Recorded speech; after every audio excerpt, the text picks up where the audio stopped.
The distress call commander Sophia Reed stared at the vast holographic display that filled the center of Earth's deep space monitoring station. The blue-tinted projection showed thousands of stars, with trade routes and patrol paths marked in various colors.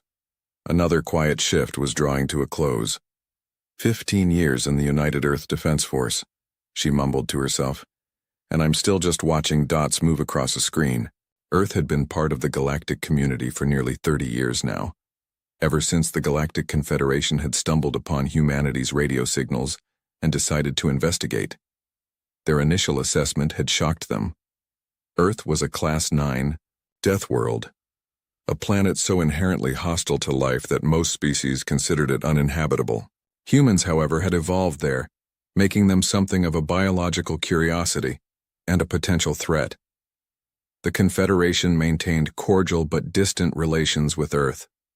Trade existed but was limited. Cultural exchanges happened through remote communications. Few alien species ever set foot on Earth, finding its gravity crushing, its atmosphere corrosive, and its temperature fluctuations unbearable.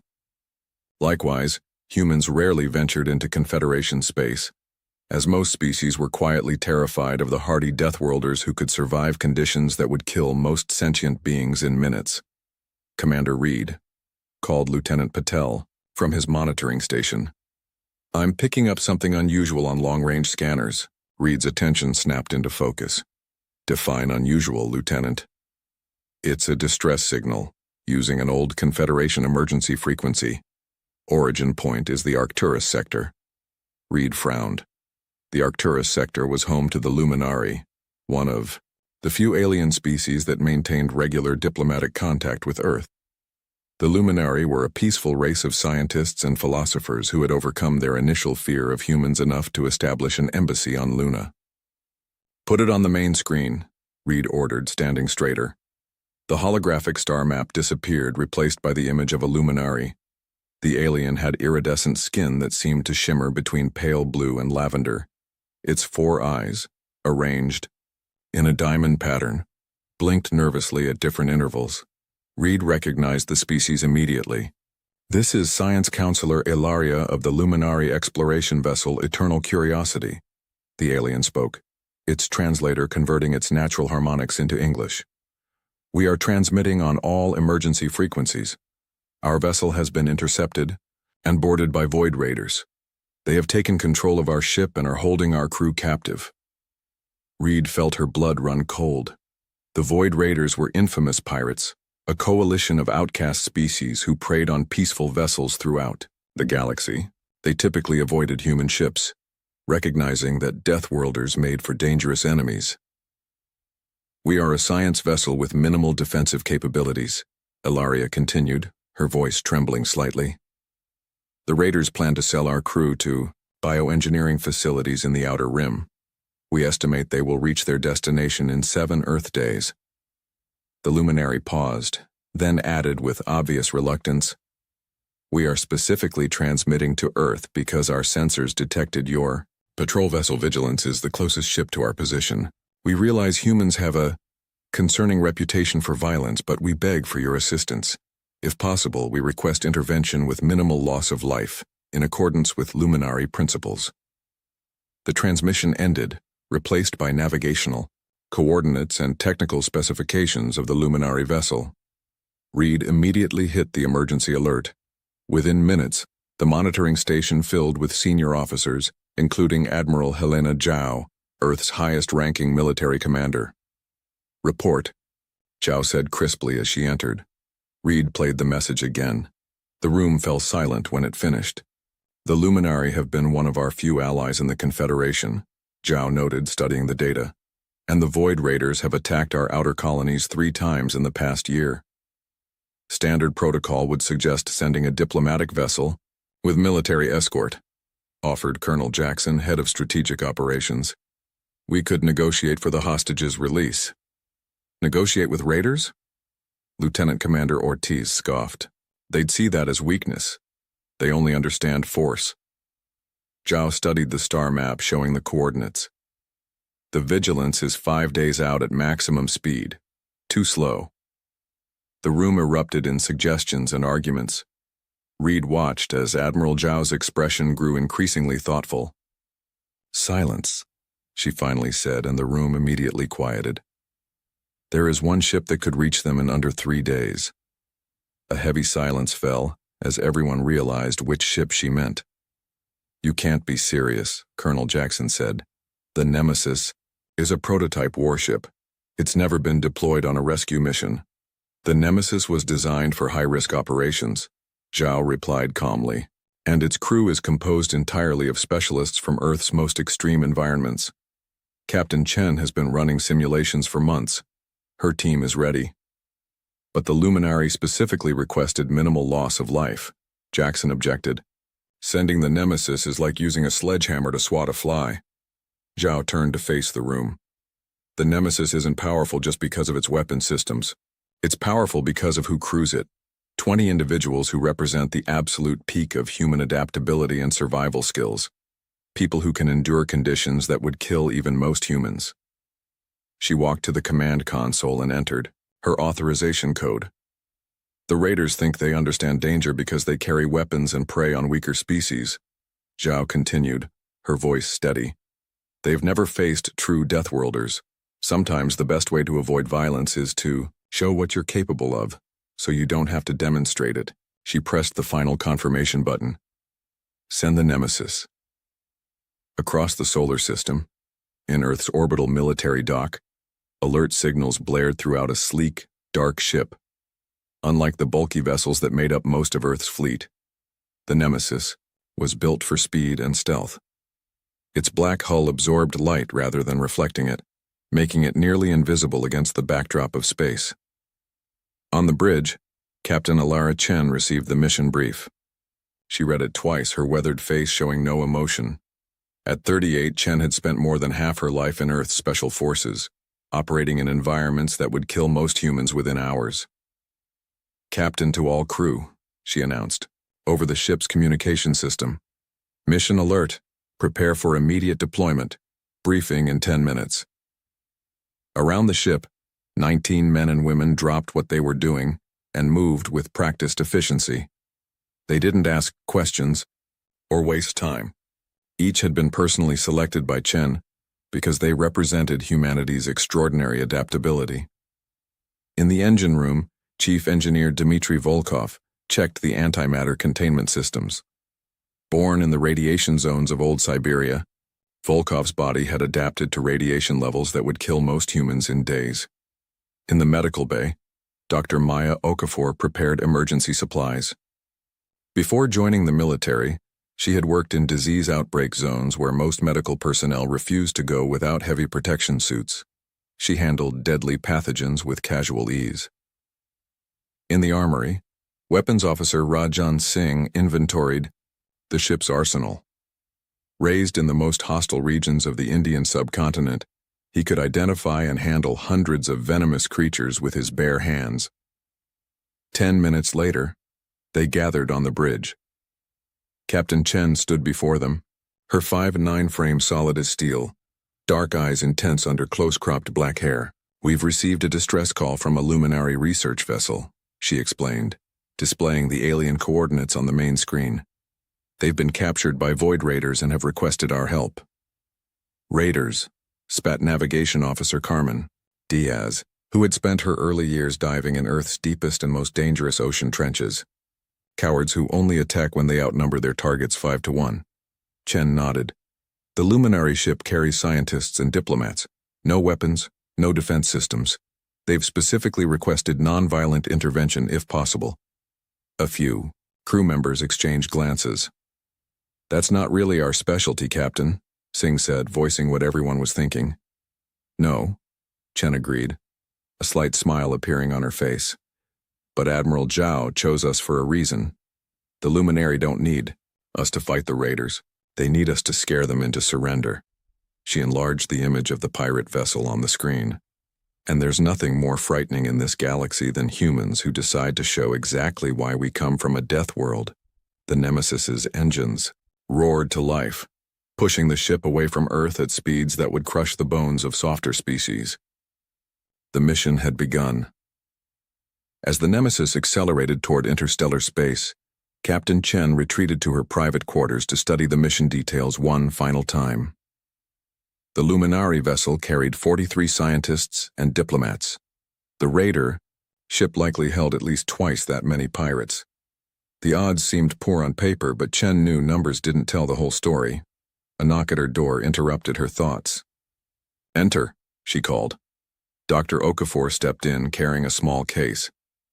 "I've prepared specialized stimulants for the boarding party," she said. "They'll allow our team to function at peak performance in toxic environments." Chen nodded. "Side effects?" "Increased heart rate, heightened pain tolerance, and temporary suppression of fear response," Okafor replied. "Nothing dangerous for us, but our external vital sign monitors will show readings that would terrify any other species." "Perfect," Chen said. "The Raiders will think we're functioning normally despite conditions that should be killing us." "There's something else," Okafor added, her expression serious. "I've been studying luminary biology. They communicate partially through biochemical signals. They can literally sense fear and aggression in other species." Chen understood the implication immediately. "So when they see us facing down the Raiders without fear, they'll know we're different," Okafor confirmed. "They'll understand what we are in a way their conscious minds might never grasp." As Okafor left, Chen turned back to her tactical displays. In less than 72 hours, they would intercept the Raider vessel. The pirates had never encountered true Deathworlders before. They were about to learn why Earth was classified as one of the most dangerous planets in the galaxy, not because of its environment, but because of what that environment had produced: humans.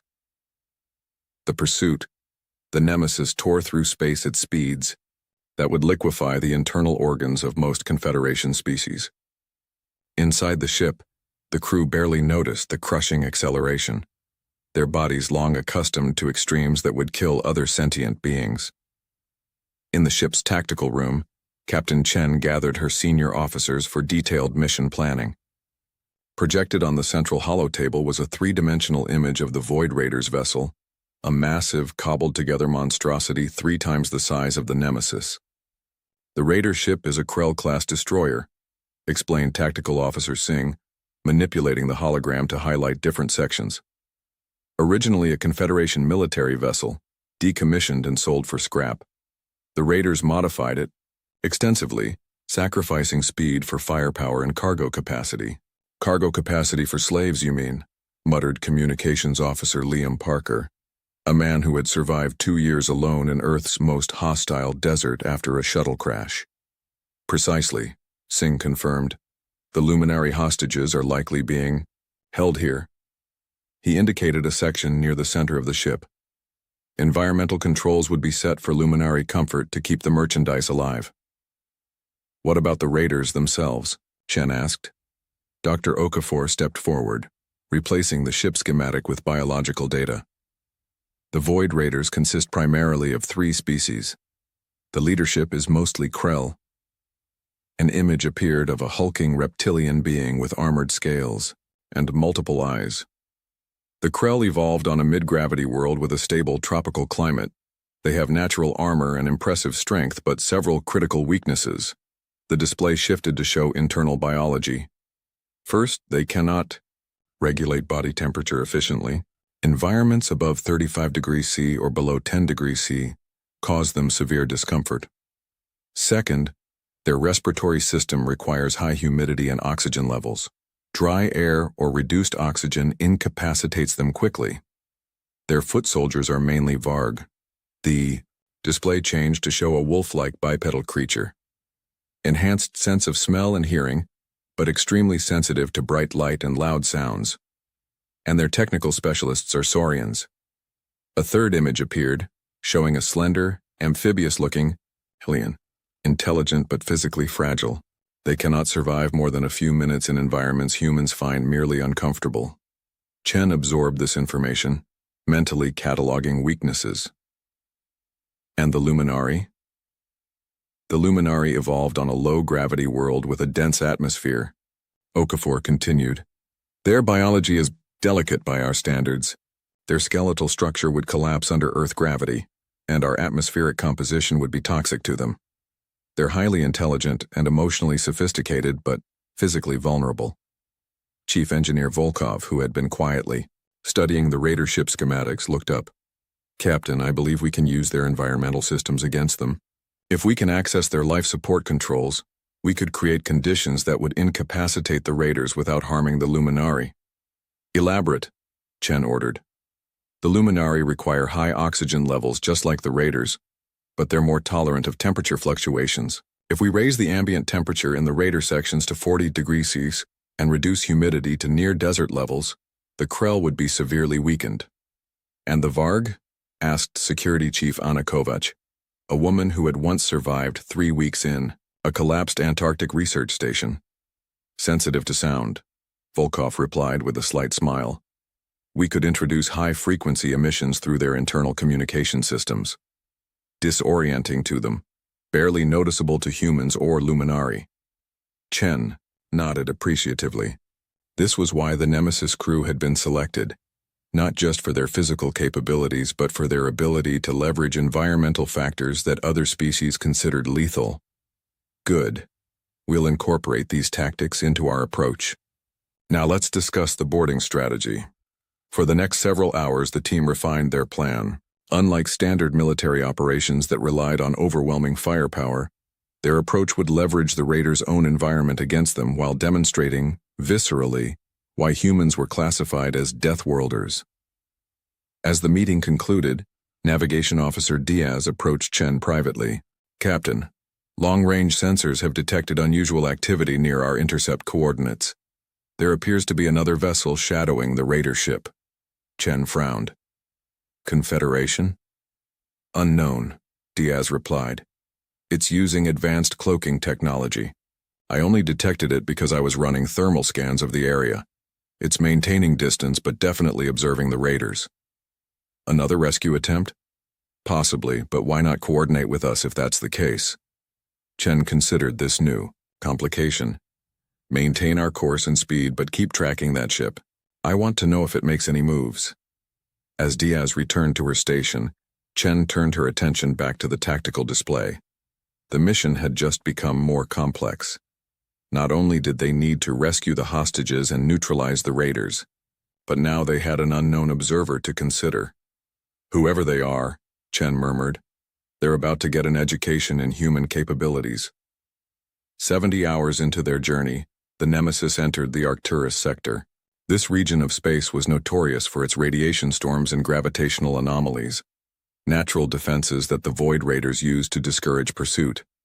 On the bridge, the crew monitored systems as the ship navigated through a particularly dense radiation belt. Most spacecraft would have been forced to take a longer route around the hazard, but the Nemesis was designed to withstand conditions that would cripple other vessels. Radiation levels at 300 times normal, reported Science Officer Dr. Eli Nakamura, a physicist who had grown up in one of Earth's few remaining radioactive zones. Hull integrity at 98%. Any signs of the Raider vessel? Chen asked. Affirmative, Nakamura replied. Their engine signature is visible despite their attempts to mask it. They're approximately 6 hours ahead at current speed. And our mystery observer? Still present, Captain. Maintaining distance but definitely following the Raiders. Chen nodded. Increase speed. I want to close the gap to 4 hours. The ship's powerful engines surged in response, pushing the Nemesis through the radiation belt at dangerous velocity. Around them, space itself seemed to warp and twist as particles bombarded the hull, creating an eerie aurora effect visible through the forward viewport. In the medical bay, Dr. Okafor was conducting final examinations of the boarding team. 6 crew members had been selected for the actual insertion, chosen for their specific adaptations to extreme environments. You'll be entering an environment designed for Krell comfort, she reminded them as she checked their vital signs. High humidity, elevated oxygen levels, and temperature around 30 degrees C. For them, it's perfect. For humans, it's merely tropical. Lieutenant Zhou, the team leader, grinned, like summer in Singapore. Exactly, Okafor confirmed. but we'll be manipulating those conditions once aboard. The stimulants I've prepared will help you function efficiently even as we make their environment increasingly hostile to them. What about weapons? Asked Specialist Ramirez, a former survival instructor who could identify and utilize natural toxins from 1,000 different Earth species. Minimal conventional armaments, replied Security Chief Kovac, who was overseeing the equipment preparation. Stun battens, restraints, and basic sidearms for emergencies, but remember, our primary weapons are these. She held up what appeared to be a small environmental control device. Modified atmospheric disruptors. They'll create localized pockets of conditions that are harmless to humans, but debilitating to Krell and Varg physiology. Combined with your stimulants, the raiders will see you functioning normally in environments that should be killing you. Psychological warfare. Joe nodded appreciatively. The most powerful kind, Kovac agreed. We're not just rescuing hostages, we're sending a message about what happens when you threaten the friends of Deathworlders. The ship's alert system suddenly activated, and Captain Chen's voice came over the communication system. All senior officers to the bridge. We've been detected. On the bridge, the tactical display showed 3 smaller vessels breaking away from the main raider ship and accelerating toward the Nemesis. Scout ships, Singh informed Chen as the officers assembled. Heavily armed but minimal crew. They're likely hoping to delay us while the main vessel escapes with the hostages. Standard procedure would be to engage and neutralize them before pursuing the primary target, noted Kovac. Chen studied the approaching vessels. That's exactly what they expect us to do, and it would cost us valuable time. She turned to communications. Parker, open a channel to all 3 ships. Channel open, Captain. Chen stood tall, her posture deliberately relaxed. Attention Void Raider vessels. This is Captain Alara Chen of the United Earth Defense Force ship Nemesis.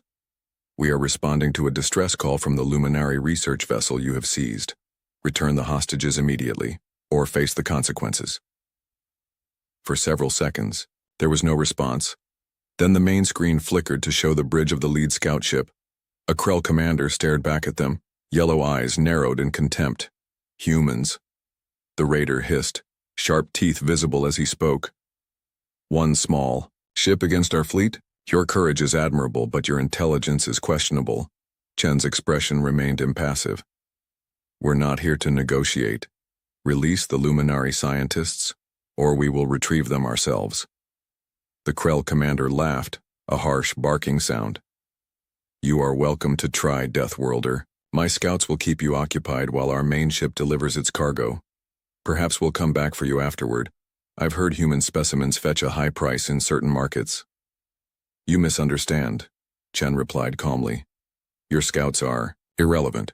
Engineer Volkov, activate the pulse drive. Before the Krell could respond, Chen terminated the transmission. Pulse drive charging, reported Volkov from his station. Ready in 30 seconds.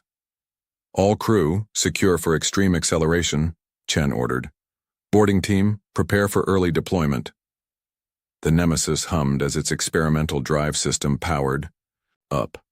Unlike conventional engines, the pulse drive compressed spacetime itself, allowing for brief but extreme bursts of speed, at significant risk to the ship and crew.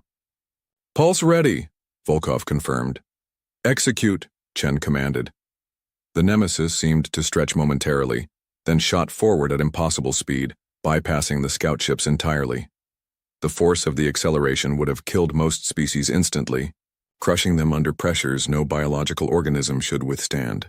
Inside the Nemesis, the human crew experienced what felt like a strong gravity well, uncomfortable but survivable due to their Deathworld physiology. Within seconds, they had closed the 6-hour gap, bringing the main raider vessel into visual range. Alarms blared on the bridge as the pulse drive powered down, its single-use components burned out as designed. Damage report, Chen called out, recovering quickly from the extreme acceleration. Hull integrity at 92%, reported Volkov. Environmental systems functioning. Conventional engines at 85% capacity. The scout ships? Chen asked. Confused, Parker replied with a grim smile. Their sensors barely registered our passage. They're trying to reverse course now, but they'll need at least 40 minutes to catch up. Chen nodded in satisfaction. Then we have 40 minutes to end this. Tactical analysis of the main vessel. Singh studied his readings. Main ship is accelerating, but they're too massive to outrun us. Their weapon systems are powering up. Shields at maximum. They weren't expecting us so soon, Chen observed. Communications, open a channel to their ship. The main screen activated, showing the bridge of the raider vessel. At its center stood a massive Krell, nearly 7 feet tall with iridescent scales and elaborate armor. His yellow eyes widened in surprise at seeing them. Impossible, he growled. How did you— Captain, Vex Corps of the Void Raiders, Chen interrupted. I am Captain Alara Chen of the Nemesis. Return the Luminary hostages immediately. The raider captain recovered quickly from his shock, baring his teeth in what passed for a smile among his kind. Captain Chen, you've surprised me, and that rarely happens. Unfortunately, I can't return what I've already sold. The Luminary will fetch an excellent price. You haven't reached your buyers yet, Chen replied. Your ship is impressive, but you can't outrun us. Perhaps not, Vex Corps admitted, but we outgun you 10-1. Your little vessel would be destroyed before you could breach our shields. Chen's expression remained neutral. We won't be attacking your ship, Captain. Not conventionally, at least. She nodded to someone off-screen, and suddenly the raider vessel shuddered violently. Warning alarms could be heard blaring in the background. What have you done? Demanded Vex Corps, genuine alarm in his voice. Simply demonstrated why humans are classified as Deathworlders, Chen replied calmly. That was just a sample. You now have 10 minutes to release the Luminary, or my boarding team will retrieve them personally. And I assure you, Captain, you don't want to meet humans who have been specifically selected for their ability to survive in environments that kill other species. As the transmission ended, Chen turned to her crew. Boarding team, launch as planned. The rest of you, prepare for Phase 2. The Nemesis moved into position alongside the massive raider vessel, its sleek black hull dwarfed by the pirate ship's bulk. But size, as the raiders were about to learn, was no measure of danger when dealing with creatures from a death world. The confrontation captain Vex Corps of the Void Raiders stared at the tactical display in growing disbelief. The human vessel, impossibly, had closed a 6-hour gap in mere seconds, bypassing his scout ships entirely. Now it hovered alongside his command ship like a predator, sizing up its prey. Status report, he barked at his officers. Shields at 85% after their sonic attack, reported his second-in-command. Minor hull breaches on decks 7 and 12. Weapon systems fully operational. Then destroy them, Vex Corps ordered. Full barrage, all batteries. Captain, his tactical officer cautioned, they're positioned too close to our hull. At this range, the energy backwash from our weapons would damage our own shields. Vex Corps snarled in frustration. The humans had maneuvered perfectly, exploiting the blind spot in his ship's defensive systems. It was a tactic that required either incredible luck or intimate knowledge of Krell destroyer configurations. Prepare the boarding defense teams, he ordered. Double security around the Luminary cargo, and raise the internal temperature in all access corridors by 15 degrees. Let's see how the Deathworlders handle that. His officers moved to comply, but Vex Corps couldn't shake a growing sense of unease. In 20 years of raiding, he had deliberately avoided human vessels and colonies. The stories about Deathworlders seemed exaggerated, tales to frighten juveniles. But something about the calm confidence of the human captain made him wonder if he had miscalculated. Aboard the Nemesis, the boarding team made final preparations. Lieutenant Joe checked her equipment one last time. The atmospheric disruptor, basic restraints, emergency sidearm, and most importantly, the specialized stimulants Dr. Okafor had prepared. Remember, Captain Chen addressed them over the comm system, your objective is the safe retrieval of the Luminary hostages.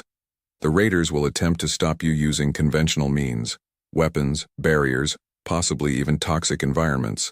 They expect these methods to work because they would against any normal species.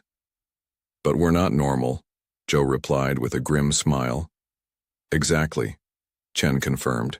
You're humans from Earth, the most dangerous death world known to the Confederation. Show them why. The 6 members of the boarding team positioned themselves in the Nemesis's launch bay. Instead of the heavy environmental suits most species would require, they wore only light tactical gear with the vital sign monitors prominently displayed. Their skin was largely exposed, a psychological tactic designed to unnerve the raiders. Boarding sequence initiated, announced the ship's AI. Prepare for insertion in 3, 2, 1. A section of the Nemesis's hull opened silently, revealing a matching area on the raider vessel. Engineer Volkov had identified a maintenance access point, a vulnerability in the raider ship's design. The boarding team's specialized equipment created a temporary molecular bridge between the two vessels, allowing them to cross the vacuum of space without a traditional airlock. As they stepped onto the raider ship, their vital sign monitors immediately registered the changed environment. The raiders had raised the temperature to nearly 50 degrees Celsius and reduced oxygen levels to what should have been debilitating for most species. Joe felt the heat like a physical wave but smiled. She had grown up in Earth's equatorial regions after climate change had rendered them nearly uninhabitable to all but the most adapted humans. This felt like a mild summer day to her. Environmental conditions noted, she reported back to the Nemesis, proceeding as planned. The team moved swiftly through the maintenance corridor, following the route mapped by their tactical systems. Almost immediately they encountered their first obstacle, a sealed bulkhead blocking access to the main decks. Standard security protocol, noted Specialist Ramirez, examining the door. Magnetically sealed and likely alarmed. Time constraint? Joe asked. Bypass would take 15 minutes. Joe considered their options. Alternative? Specialist Jackson, a woman who had survived a mining collapse on Mars, stepped forward. Direct approach. She placed her hands on the metal door, feeling for structural weaknesses.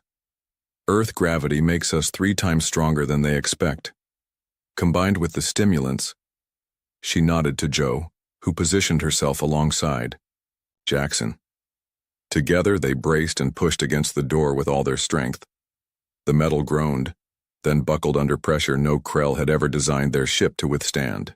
The bulkhead tore free from its frame, alarms blaring as the security systems registered the breach. Beyond the door, 3 Krell guards stood in shock, their weapons not yet raised. They had clearly expected the sealed door to delay intruders, long enough for a proper defensive position to be established. How did you? One began but never finished his sentence. Joe activated her atmospheric disruptor, creating a localized pocket of extremely dry, cold air around the guards. The effect on the Krell was immediate. Their scaled skin began to crack and flake as the moisture was pulled from their bodies, their respiratory systems struggling in the suddenly hostile environment. The guards dropped their weapons, gasping for breath. Within seconds they collapsed, incapacitated but alive. Secure them, Joe ordered, and the team quickly bound the unconscious raiders. First contact successful, she reported to the Nemesis, proceeding to primary objective.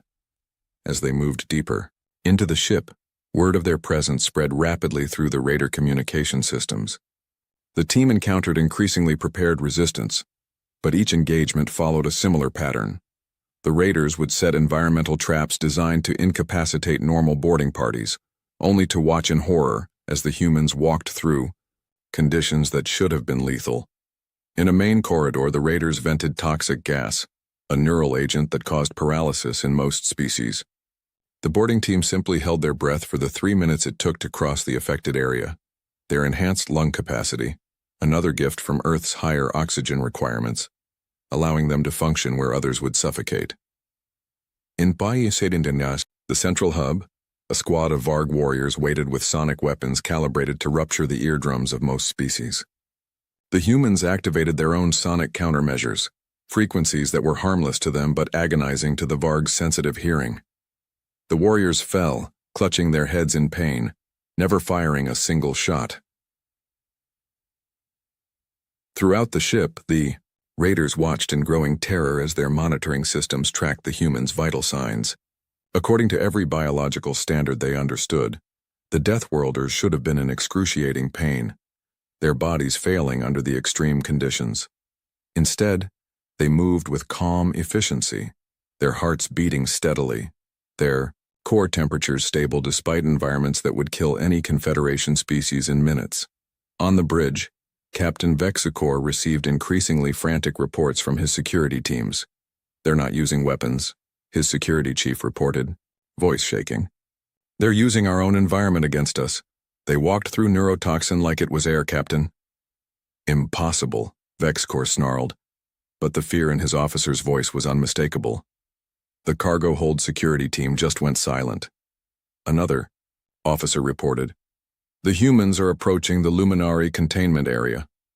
Vexicor stared at the ship schematic, watching as section after section reported human presence.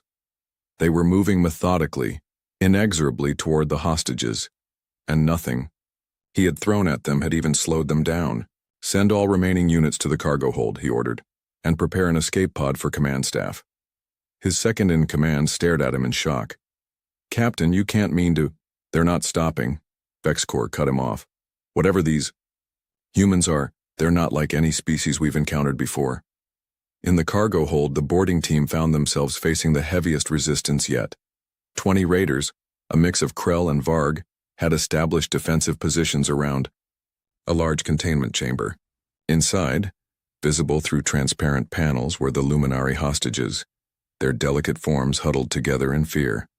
"Final obstacle," Joe observed, assessing the situation from a concealed position. "Frontal assault would risk hostage safety." "Alternative approaches?" she asked her team. Specialist Ramirez studied the environmental controls. "The cargo hold has independent life support, optimized for Luminari physiology. Can you isolate it from the defensive area?" Ramirez nodded. "I can reconfigure the system to create a pressure differential. If we supercharge the Luminari section with oxygen and reduce pressure in the defensive zone, the raiders would experience rapid oxygen deprivation." Joe finished the thought. "Execute." While Ramirez worked on the environmental controls, Joe distributed specialized breathing filters to the team. Unlike the bulky apparatus most species would require, these were simple nasal inserts, barely visible, another psychological element to their approach. "Ready," Ramirez signaled. "Initiating on your mark. Execute," Joe ordered. The effect was immediate and dramatic. Alarms blared as the atmospheric pressure in the defensive zone plummeted, while oxygen was simultaneously siphoned into the Luminary containment area. The raiders, caught completely unprepared, gasped and clutched at their throats as their bodies struggled to process the suddenly thin air. Within 30 seconds, most had collapsed. The few who remained conscious were disoriented and weak, barely able to hold their weapons. Joe activated her comm. "Captain Chen, defensive forces neutralized. Moving to secure the hostages." "Acknowledged," Chen's calm voice replied. "Be advised, our sensors detect movement from the bridge. The command staff appears to be evacuating." "Understood. Proceeding." With extraction, the team moved swiftly through the incapacitated raiders, securing weapons and applying restraints to the unconscious aliens. As they approached the containment chamber, Joe could see the Luminari watching them with a mixture of hope and terror.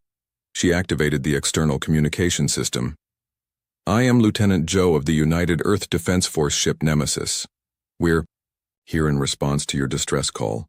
Please remain calm while we secure the area." Inside the chamber, the Luminari scientist who had sent the distress call, Ilaria, stepped forward hesitantly. Her iridescent skin pulsed with waves of color that reflected her emotional state. "You're human," she said, her translator converting. Her harmonic speech patterns, yes, Joe confirmed.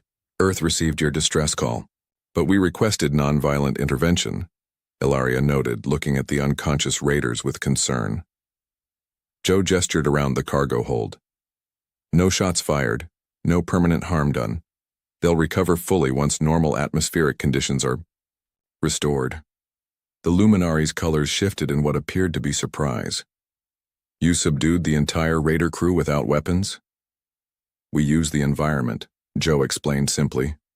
"Something humans are particularly good at adapting to and manipulating." As the team worked to open the containment chamber, Captain Chen's voice came through their comms again. Lieutenant, be advised. The raider captain and 5 officers have boarded an escape pod. They're attempting to flee. Should we pursue? Zhou asked. There was a brief pause before Chen responded. Negative. The mystery ship we detected earlier has emerged from stealth mode. They're intercepting the escape pod. The boarding team exchanged glances. Their unknown observer had finally revealed themselves. Captain, request permission to complete primary objective and return to the Nemesis, Zhou said. The Luminari appear unharmed but will require medical assessment. Permission granted, Chen replied. I'll handle our mysterious third party. As the containment chamber opened, the Luminari emerged cautiously. Up close, their fragility was even more apparent. Their slender bodies seemed almost translucent, moving with a grace that suggested they evolved in much lower gravity than even standard Confederation worlds. Dr. Mendez, the team's medical specialist, immediately began scanning the aliens. Vital signs appear stable, though they're showing elevated stress markers. Nothing serious. Elaria approached Zhou, her 4 eyes blinking in an asynchronous pattern that humans had learned indicated deep thought among the Luminari. You are not what we expected, she said finally. Zhou raised an eyebrow. What did you expect? The Confederation teaches that humans are violent, unpredictable, dangerous. We can be, Zhou acknowledged, but we're also adaptable. We use the appropriate level of force for each situation. She gestured toward the recovering raiders. Today that meant no force at all, just the threat of what we could do if necessary. Ilaria's skin rippled with new colors. You could have killed them easily. We could have, Zhou agreed, but you asked for nonviolent intervention. The Luminari scientist studied Zhou for a long moment. I believe the Confederation has misunderstood humans. It's a common mistake, Zhou replied with a slight smile. Now let's get you and your people to safety. On the Nemesis bridge, Captain Chen watched as the unknown vessel intercepted the raider escape pod. The mysterious ship had finally deactivated its cloaking technology, revealing a sleek crystalline structure unlike any vessel in the Confederation registry. Analysis? Chen asked her science officer. Dr. Nakamura studied the readings with obvious fascination. Technology significantly beyond Confederation standard. Energy signatures suggest artificial gravity at least 3 generations more advanced than ours. No visible weapon systems, but their shields are like nothing I've ever seen. They're hailing us, Communications Officer Parker reported. On screen, Chen ordered. The main display activated, showing an interior unlike any spacecraft Chen had encountered. Instead of a conventional bridge, the alien command center appeared to be a crystalline chamber filled with a luminous mist. Within this mist floated a being that defied easy description, a shifting collection of geometric patterns that occasionally coalesced into a vaguely humanoid shape. Greetings, Captain Chen of Earth, the entity said, its voice resonating with harmonics that made it sound like several beings speaking in perfect unison. I am Observer Thalim of the Accord. Chen maintained her professional demeanor despite her surprise. The Accord? I'm not familiar with your species or organization. Few are, the entity replied. We observe the development of younger civilizations throughout this galactic sector. We have been monitoring the Void Raiders for some time, as their predation on developing species has become problematic. You were watching us, Chen stated rather than asked. Yes. We were curious how humans would respond to the Luminari distress call. Your approach was unexpected. How so? The crystalline being shifted, patterns reorganizing. Most species with your physical capabilities would have simply destroyed the raider vessel. The Confederation classifies Earth as a death world and humans as inherently dangerous. Yet you designed a rescue operation specifically to minimize casualties. We followed the Luminari request, Chen replied simply. Precisely what makes your species interesting, Captain. You have the capacity for tremendous violence, yet you choose restraint when appropriate. This combination is rare. Chen studied the alien carefully. And the Raider command staff? They will face consequences for their actions. The Accord does not tolerate interference with developing civilizations. I would request they be turned over to Confederation authorities, Chen said. The legal systems of the affected species should determine their fate. The observer seemed to consider this. An interesting perspective on justice. We will take it under advisement. Before Chen could respond further, the tactical display lit up with new contacts. Captain, Confederation vessels approaching, Singh reported. 3 cruisers under Luminary command. It seems our conversation must end for now, the observer noted. But the Accord will be watching Earth with great interest, Captain Chen. Your species may have a significant role to play in the future of this galaxy. The transmission ended, and the crystalline ship shimmered briefly before disappearing completely from their sensors. Did they just... Parker began. Yes, Chen confirmed. Apparently their cloaking technology is even more advanced than we thought. The bridge crew exchanged meaningful glances. First contact with an unknown, highly advanced species was significant by any measure.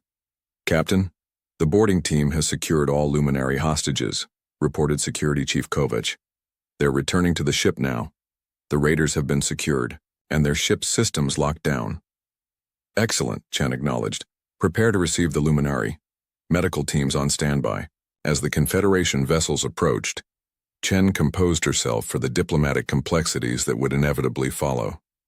This mission had begun as a straightforward rescue operation, but had evolved into something with far broader implications for humanity's place in the galactic community. The first Luminary transport shuttle docked with the Nemesis 30 minutes later.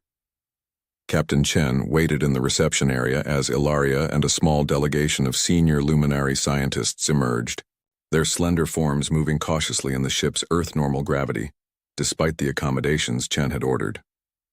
Welcome aboard the Nemesis, Chen greeted them formally. Our medical team is prepared to assist with any injuries your people may have sustained. Ilaria's skin rippled with colors that the ship's AI translated as grateful respect. Captain, Chen, you and your crew have saved not just our lives, but our entire research expedition, the Luminary scientist replied. The Stellar Concord owes Earth a debt of gratitude.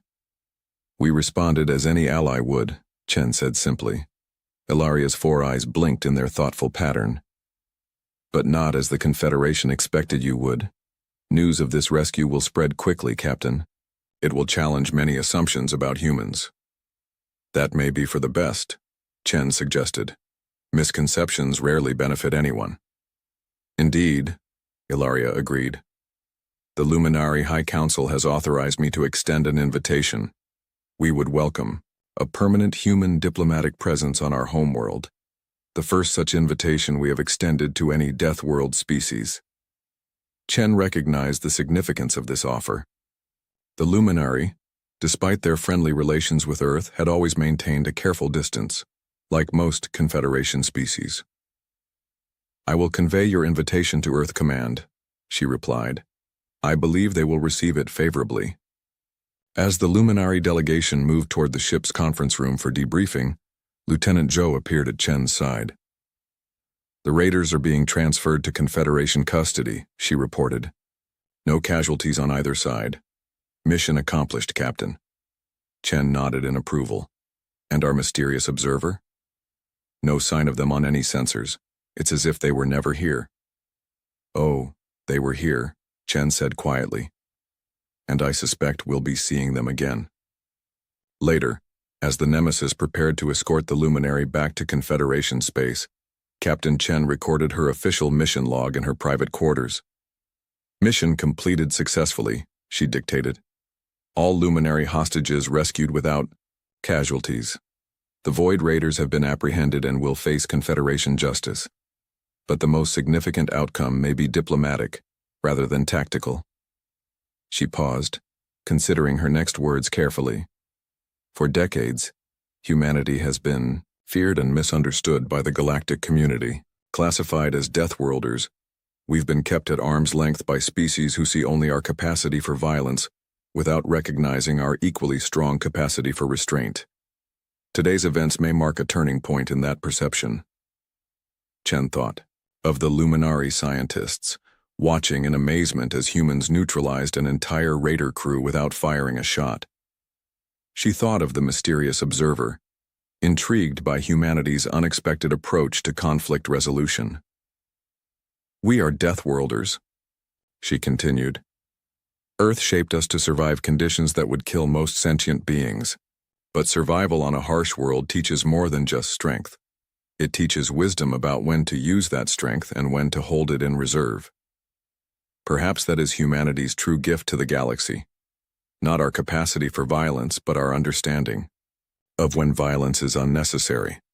Not our ability to endure harsh conditions, but our commitment to creating better ones. As we return to Earth, I believe we carry with us the beginning of a new chapter in humanity's relationship with the wider galaxy, one where we are understood not just as dangerous, but as valuable allies precisely because we understand danger so intimately." Captain Chen ended her recording and turned to the viewport, watching as the stars streaked by. Somewhere out there, the observer, and perhaps others like it, was watching humanity with new interest. The galaxy was larger and more complex than even the Confederation knew, and humanity, it seemed, had just been invited to play a larger role in its future. "Captain to bridge," Munchie said, activating her comm. "Set course for Earth, it's time to go home." The Nemesis turned gracefully in space, its mission complete. Behind it, perceptions had been changed, alliances strengthened, and new possibilities